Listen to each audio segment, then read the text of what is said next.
मतदारसंघातील शेतकऱ्यांना अतिवृष्टीचा मोठा फटका बसल्यानंतर त्यांच्या मदतीसाठी आमदार राजेश बकाणे यांनी सातत्याने सरकारकडे पाठपुरावा केला असता अखेर त्यांच्या प्रयत्नांना यश आलं असून शासनाने तब्बल 151 कोटी 40 हजार रुपयांची मदत जाहीर केली आहे।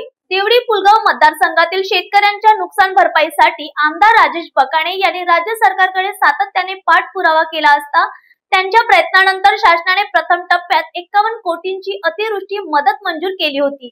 मात्र भिडी, अनोरी, आंजी ही 3 मंडळे या निधीतून वगळली गेली होती। या अन्यायाविरोधात आमदार बकाणे यांनी मुख्यमंत्री देवेंद्र फडणवीस, पालकमंत्री डॉक्टर पंकज भोयर आणि जिल्हा प्रशासनाचे संवाद साधत सातत्याने लक्ष वेधले। या अखंड प्रयत्नांचा परिणाम म्हणून शासनाने अतिरिक्त 15 कोटींची मदत या 3 मंडळांसाठी जाहीर केली आहे। यासोबतच रबी हंगामासाठी संपूर्ण देवडी पुलगाव मतदारसंघातील शेतकऱ्यांना तब्बल 85 कोटींची मदत देण्याचा निर्णय सरकारने घेतला आहे। त्यामुळे एकूण 151 कोटी 40 हजार रुपयांची मदत मतदारसंघातील शेतकऱ्यांना मिळणार असून आमदार राजेश बकाणे यांनी या निर्णयाबद्दल मुख्यमंत्री देवेंद्र फडणवीस, महायुती सरकार हे शेतकऱ्याच्या हिताचे सरकार आहे। आम्ही शेतकऱ्यांच्या पाठीशी शब्दांनी नव्हे कृतीने उभे आहोत। या निर्णयामुळे मतदारसंघातील हजारो शेतकऱ्यांच्या चेहऱ्यावर दिलासाचे हास्य उमटले आहे। आमदार बकाणे यांच्या नेतृत्वामुळे शेतकरी हिताला नवचैतन्य मिळाले आहे। मतदारसंघामध्ये साधारण मोठी अंजी सर्कल, त्याच्यानंतर अंदोरी सर्कल आणि बिडी सर्कल यामध्ये 65 मिलीलीटरच्या कमी पाऊस झाल्यामुळे हे मंडळ नुकसान भरपाईच्या याच्यातून सुटलं होतं। पण आम्ही या महाराष्ट्राचे मुख्यमंत्री सन्माननीय देवेंद्रजी फडणवीस यांच्याशी चर्चा करून इथे पण नुकसान झालेलं आहे। म्हणजे 65 मिलीलीटर पाऊस जरी नसेल पडला तरी साधारण 60 मिलीलीटर 58 मिलीलीटर पाऊस या ठिकाणी पडला आणि हा पाऊस सतत होता। म्हणजे 11 सप्टेंबरपासून जो पाऊस चालू झाला तर 24 सप्टेंबरपर्यंत साधारण या ठिकाणी सूर्याचं दर्शनच झालं नाही आणि अशा स्थितीमध्ये शेतकऱ्यांचं प्रचंड नुकसान झालं।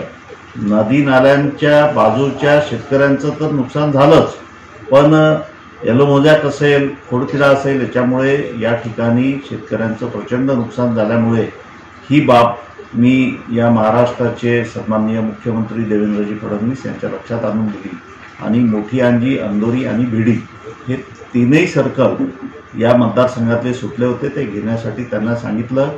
त्यांनी या ठिकाणी साधारण 15 कोटी रुपयाची अतिरिक्त मदत या ठिकाणी केली। त्याशिवाय 85 कोटी रुपयाची मदत तर ते आम्ही पूर्वी ज्यावेळेस त्यांना सांगितलं त्यावेळेस त्यांनी जाहीर केलं होतं, पण त्याशिवाय 15 कोटी अतिरिक्त आणण्यासाठी आम्ही यशस्वी झालो। त्यामुळे आज तुम्हाला सांगू इच्छितो की एवढी जरी मदत केली तरी याच्यामध्ये शेतकऱ्यांचं जे नुकसान झालं ते भरून निघू शकत नाही। पण फुल नाही फुलाची पाकळी या ठिकाणी आम्ही हे करून दाखवलं आणि हे भारतीय जनता पार्टी महायुतीचं सरकार शेतकऱ्यांच्या पाठीशी आहे हे आम्ही दाखवून दिलं। 8,500 रुपये हे सगळ्यांच्या पर हेक्टरी सगळ्यांच्या खात्यामध्ये आलेले आहे आणि रब्बीसाठी 10,000 रुपयाची मदतसुद्धा सगळ्यांच्या अकाउंटला यायला सुरुवात झाली आहे। म्हणजे 10 आणि 18,500 रुपये हेक्टरी ही मदत शेतकऱ्यांच्या खात्यावर यायला सुरुवात झाली आहे। अनेक साधारण 70% शेतकऱ्यांना ही नुकसान भरपाई मिळालेली आहे। येण्याची अपेक्षा त्यासाठी आपण काय पाठपुरावा कराल? आता फक्त असं आहे की शनिवार रविवार हे 2 सुट्टीचे दिवस जर सोडले तर महाराष्ट्र शासनातले सगळे अधिकारी, ट्रेझरीतले अधिकारी त्यांच्या खात्याला पैसे पाठवण्याची सुरुवात केलेली आहे। बहुतेकांचे मला मेसेज पण आलेले आहे की पैसे येऊन आलेले आहे। ज्या शेतकऱ्यांचे पैसे आले नसेल त्यांना शक्य तेवढ्या लवकर मदत मिळून जाईल। प्रत्येक शेतकऱ्यांपर्यंत त्याचं दिलेलं आहे की 3 हेक्टरपर्यंत नुकसान भरपाई देण्याचं सरकारने घोषणा केलेलं आहे आणि ते आम्ही करतो आहे।